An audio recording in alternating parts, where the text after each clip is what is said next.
Okay, good morning. I wanted to give you some more information about Mrs. Dalloway, even though you got all the slides, but just to give you more material to organize a speech, because I always tell you that you have to prepare a kind of speech on every single author and on every work on every novel we study, giving the most important details, giving the most important interpretations, okay? So Mrs. Dalloway is a very complex modernist novel by Virginia Woolf, and it is a wonderful study of its principal characters. The novel, in fact, enters into the consciousness of the protagonists, creating a powerful psychologically authentic effect. Okay, so you have to underline that differently from other novels in the previous period, the modern characters, the modernist novels tend to enter into the characters' consciousness and reveal what happens and what they think about in their daily life, in their daily routine. So the effect is really powerful and is really magnificent from a certain point of view, and authentic, of course. Woolf was one of the modernist writers of the time. Remember Proust, Joyce, Lawrence. Okay, so you can link to Proust, for example, in French literature, or Joyce, of course, or Lawrence. I don't know if we'll be able to study Lawrence, okay. But she is often considered to me a much gentler artist, so differently from Joyce. The mood, the atmosphere, the dark mood and atmosphere we find in Joyce is completely absent in Virginia Woolf. So we can say that it is apparently lighter. If you analyze her novels from in a deeper way, in more detailed and we can say conscious way, you find a lot of different interpretations, but apparently it may seem gentle. Lacking, you see, the darkness of the more evident and the more evident pessimism of the other writers. With Mrs. Dalloway, though, Woolf gives a realistic portrait of madness, which is particularly touching and moving, because the character of Septimus, who is the mad character, is a very moving and touching character, because in the end he arrives to commit suicide. Okay. Mrs. Dalloway follows her characters as they live in a normal day. Okay, so the what we find in Joyce, the daily routine, the simple description of a normal day, is also present in Mrs. Dalloway. Clarissa Dalloway does simple things, okay, as in Joyce we have ordinary people doing ordinary things. In Clarissa we have, in Mrs. Dalloway we have very simple actions. She buys some flowers, walks in the park, is visited by an old friend and throws a party. She speaks to a man who was once in love with her and who still believes that she's settled by marrying her politician husband. She talks to a female friend with whom she was once in love. So you see that there is the recurring theme of homosexuality. Then, in the final pages of the book, she hears about a poor lost soul who threw himself from a doctor's window onto a line of railings and he dies. It is Septimus. So the story as a plot, the story in itself seems to be quite too simple. It seems not to be a novel. Okay, too easy, too meaningless, because of the ordinary quality of the story told. There aren't important events, there isn't a development of actions, okay, but it is. Let's see Septimus. Okay, this man is a very important character in this novel. His name is Septimus Smith. Shell-shocked after his experiences in World War I, he is a madman who hears voices. He was once in love with a fellow soldier named Evans, a ghost who haunts him in novel. His infirmity is in his fear and his repression of this forbidden love. Finally, tired of a world that he believes is false and unreal, he commits suicide. So you see that Septimus is the male side of Mrs. Dalloway. You already know that there are a lot of similarities between the two characters.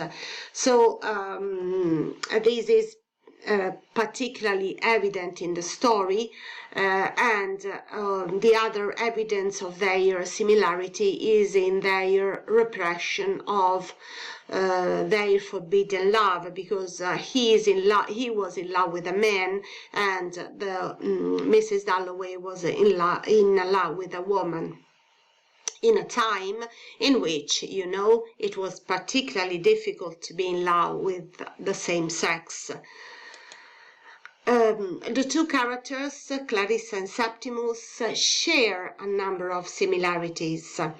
In fact, Woolf saw Clarissa and Septimus as more like two different aspects of the same person. As I told you, the two sides, the male and female side of a person. And the link between the two is emphasized by a series of stylistic repetitions and mirrorings, rispecchiamenti. Their paths cross a number of times during the day, okay? So in the novel we see that they pass on the same, through the same point for many times, but they never meet, okay? Just as some of the situations in their lives followed similar paths, so their life was in some way or another very similar. They followed a very similar path. Clarissa and Septimus were in love with a person of their own sex, and both repressed their loves because of their social situations. But Clarissa and Septimus take different paths in the final moments of the novel. Both are existentially insecure in the worlds they inhabit. One chooses life, Clarissa, and while the other commits suicide, it is Septimus. Okay, you see that here, remember about the existence of a conscious part of our existence, a preconscious part, which is the ego, okay, and a super ego, which is the unconscious side, and the ID, which is the hidden part, okay, our natural or past instinct, okay, inner instincts. Okay, a note of style. Thanks to the interior monologue we find in this novel too, readers enter into the minds and hearts of the characters.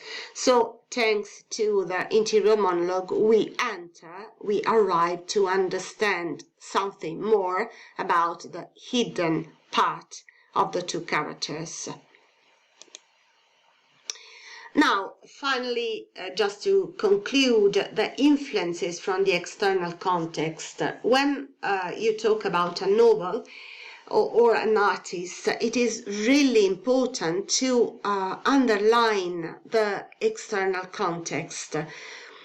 the influences in the novel, because no one writes something without the influence of his personal experiences or of his personal historical time, his personal, his contemporary, we can say, misadventures, stories. So it's really important scientific word. So it is important to underline the external context. The period in which she lived and she wrote was the period of the First World War, okay, because she was born, as you remember, in the same year of Joyce, okay, so they were were present during, they were aware of the World War One, okay. And the World War One was was the synonym for death, trauma, and existential anguish or stress. Okay, so this was what the war caused. Then the post-war context, okay, was the one in which we find a lot of Septimus. Septimus is one of the people who survived to the war and populated the post-war context. They were haunted by past memories, and they didn't accept everyday life no more, because after the terrible experience of World War One, okay, in which they saw their friends dying, they lost everything, okay, hope and we can say will and desire to live. They didn't accept anymore the stupidity of the everyday life. At the same time, in this period, we have psychoanalysis, okay? You know that it is linked to Freud, okay? So this is the exact moment, okay? And what Freud did was to talk about psychoanalysis, and he talked about trauma and subconscious. He talked about repressed desires, okay? And at the same time, the influence and ideas of Freud were used to, we can say, at least apparently, take care of war veterans, okay, because when they came back from the war, the only way to help them was using psychoanalysis. Or better, they thought it was the only way, the possible way to help them.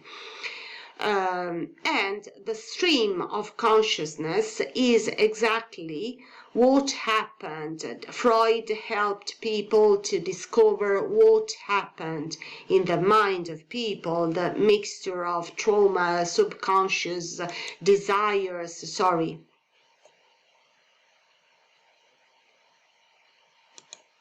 Okay, I made a mistake. Okay.